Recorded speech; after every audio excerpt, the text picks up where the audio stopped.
ठाकरे गटाचे ठाणे लोकसभा मतदारसंघाचे उमेदवार राजन विचारे यांनी उमेदवारी अर्ज दाखल केला। यावेळी आमदार जितेंद्र आव्हाड, विचारे यांच्या पत्नी नंदिनी, मुलगी लतिका आणि धनश्री हे सगळे उपस्थित होते। शांतिगिरी महाराजांकडून नाशिक लोकसभेसाठी उमेदवारी अर्ज दाखल। अर्जामध्ये पक्षाच्या नावापुढे शिंदेंच्या शिवसेनेचं नाव, पक्षाकडून शांतिगिरी महाराजांना एबी फॉर्म दिला नसल्याची माहिती। नाशिक लोकसभेसाठी महाविकास आघाडीचे उमेदवार राजाभाऊ वाजे यांचा उमेदवारी अर्ज दाखल। मोजक्या पदाधिकाऱ्यांसोबत मुहूर्तावर अर्ज दाखल। अर्ज भरल्यानंतर महाविकास आघाडीच्या प्रमुख नेत्यांच्या उपस्थितीत शक्तीप्रदर्शन केलं। आम्ही नसीम खान मुस्लिम म्हणून विरोध केलेला नाही, त्यांनी वर्षा गायकवाड यांना उमेदवारी दिली आहे। संजय राऊतांचं मल्लिकार्जुन खरगेंच्या वक्तव्यावर स्पष्टीकरण। आसाममध्ये खरगे यांनी नसीम खान मुस्लिम असल्यानं काही पक्षांनी विरोध केल्याचं वक्तव्य केलं होतं। महाविकास आघाडीला शक्तीप्रदर्शन करावं लागत नाही। नाशिक आणि दिंडोरी दोन्ही जागा महाविकास आघाडी प्रचंड मताधिक्यानं जिंकेल।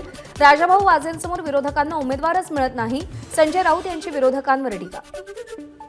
महाविकास आघाडीचे उमेदवार वर्षा गायकवाड यांनी प्रिया दत्त यांची भेट घेतली। प्रिया दत्त या मागच्या निवडणुकीमध्ये उत्तर मध्य मुंबई लोकसभा मतदारसंघाच्या काँग्रेसच्या उमेदवार होत्या। पंतप्रधान नरेंद्र मोदींचा महाराष्ट्रात सभांचा धडाका। मोदींच्या आज सोलापूर, कराड आणि पुण्यामध्ये सभा, तर मंगळवारी लातूर, माळशिरस आणि धाराशिवमध्ये सभा। पंतप्रधान नरेंद्र मोदी यांची आज कराडमध्ये महायुतीचे उमेदवार उदयनराजे भोसले यांच्या प्रचारासाठी जाहीर सभा। सभेच्या ठिकाणाची तयारी सुरू। सातारा लोकसभा मतदारसंघाचे महायुतीचे उमेदवार उदयनराजे भोसले यांच्या प्रचारासाठी आज पंतप्रधान मोदींची कराडमध्ये सभा। सैदापूरमधल्या मैदानामध्ये सभा पार पडेल। पुण्यातल्या रेसकोर्सवर पंतप्रधान नरेंद्र मोदींची आज संध्याकाळी प्रचार सभा। सभा संपल्यानंतर मोदींचा पुण्यातील राजभवनात मुक्काम। पंतप्रधान मोदींमुळे पुण्यातील वाहतुकीमध्ये बदल। आज संध्याकाळी पंतप्रधान नरेंद्र मोदींची पुण्यातील रेसकोर्स मैदानावर सभा। सभेच्या पार्श्वभूमीवर परिसरातले प्रमुख रस्ते बंद, पर्यायी रस्ते वापरण्याचं पुणे पोलिसांचं आवाहन। सोलापूरमध्ये पंतप्रधान नरेंद्र मोदींच्या सभेची जय्यत तयारी। 1 लाख लोकांच्या बसण्याची व्यवस्था। उन्हाचा फटका नागरिकांना बसू नये म्हणून सभामंडपात कूलर, पंखे इत्यादींची व्यवस्था। श्रीकांत शिंदेंच्या प्रचारासाठी पंतप्रधान नरेंद्र मोदी जाहीर सभा घेणार। 10 मे रोजी मोदींची कल्याण आणि दिंडोरीमध्ये सभा होणार असल्याची माहिती। चौथ्या टप्प्यातील 11 मतदारसंघात उमेदवारी अर्ज मागे घेण्याचा आजचा शेवटचा दिवस। 11 मतदारसंघातील मुख्य लढतींचं चित्र आज स्पष्ट होणार।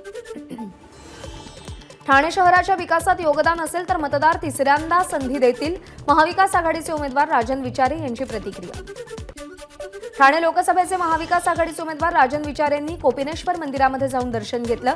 राजन विचारे यांनी आज उमेदवारी अर्ज दाखल केला। ठाकरे गटाचे दक्षिण मुंबई लोकसभा मतदारसंघाचे उमेदवार अरविंद सावंत आणि दक्षिण मध्य मुंबई मतदारसंघाचे उमेदवार अनिल देसाई आज उमेदवारी अर्ज दाखल करणार। यावेळी आदित्य ठाकरे उपस्थित राहणार। दक्षिण मुंबई लोकसभा मतदारसंघातून हॅट्रिक करणार विद्यमान खासदार अरविंद सावंत यांना विश्वास। मोदींच्या कितीही सभा झाल्या तरी फारसा फरक पडणार नाही, सावंत यांची प्रतिक्रिया। दक्षिण मुंबईचे खासदार अरविंद सावंत यांनी सपत्नीक सिद्धिविनायक मंदिरामध्ये दर्शन घेतलं। उमेदवारी अर्ज दाखल करण्यापूर्वी सावंत सिद्धिविनायक चरणी नतमस्तक। महाविकास आघाडीचे नाशिकमध्ये शक्तीप्रदर्शन। महाविकास आघाडीचे दिंडोरी लोकसभेचे उमेदवार भास्कर भगरेंचा उमेदवारी अर्ज दाखल।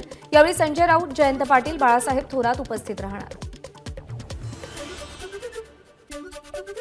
महामंडलेश्वर 1008 शांतिगिरी महाराज यांच्या शोभायात्रेत गोधा घाट इथून सुरुवात। मौनव्रत धारण करून जय बालबाबाजी भक्त परिवार शोभायात्रेत सहभागी।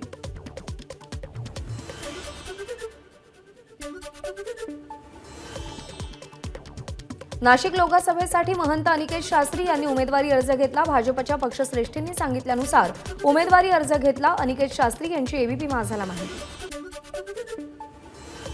रत्नागिरी सिंधुदुर्गचे महायुतीचे उमेदवार नारायण राणे यांच्या प्रचारासाठी राज ठाकरे मैदानात उतरणार। 4 मे रोजी राज ठाकरेंची कणकवली इथे उपरुग्णालय समोरच्या मैदानामध्ये जाहीर सभा। एबीपी माझा, उघडा डोळे बघा नीट।